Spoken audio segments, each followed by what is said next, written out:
Coco Martin lalong napahanga at natouch matapos aminin ng aktres na si Yasi Pressman ang lahat sa isang digital media conference. Ayon sa isang entertainment portal, bagay kay Yasi Pressman na mag-host ng isang game show dahil even in life, she considers herself as a rest taker. Even ang pagtanggap niya ng hamon as a game show host ng Rolling in It Philippines is a risk, but she's taking it dahil ayaw niyang masabihan ang sarili niyang bakit di mo ginawa later on.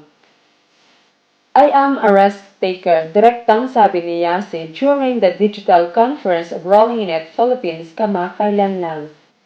I think I was just fueled and pushed when I was younger, not even with our dreams. When I wanted to achieve something that seems impossible, I will just go for it, at kung hindi mangyari, at least I tried. Indeed, marami na ring tinake na risk si Yasi Pressman, even in her career. Nag-ABS-CBN siya starting 2006, then nag-GMA, then ABS-CBN ulit. Some of her decisions did not produce good outcome, but some did. And eventually, she hit the jackpot with Ang Probinsyano, where she became a household name. These days, kasali na si Yasi Pressman sa maituturing na A-list celebrities ng showbiz. And that has a corresponding level up status hindi lang sa karir niya kundi sa buhay in general.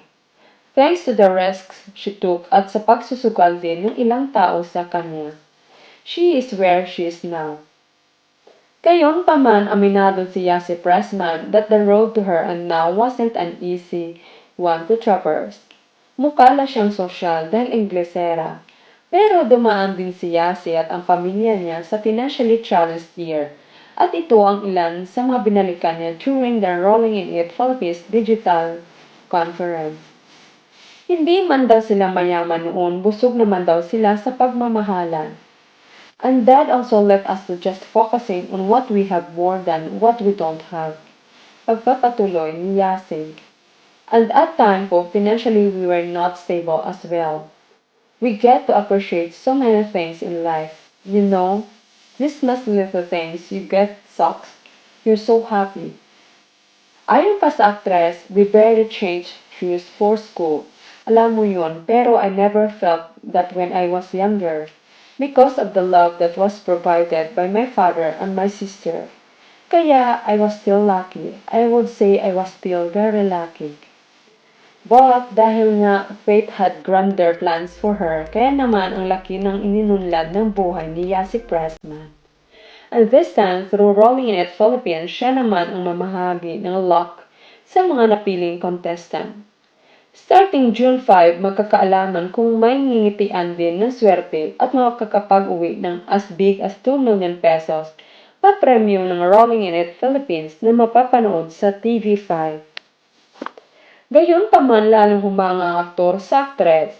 Mula noon magkasama sila sa seryeng Ang Probinsyano, ay sobrang bilib na ang aktor sa aktres pagdating sa pag-uugali nito.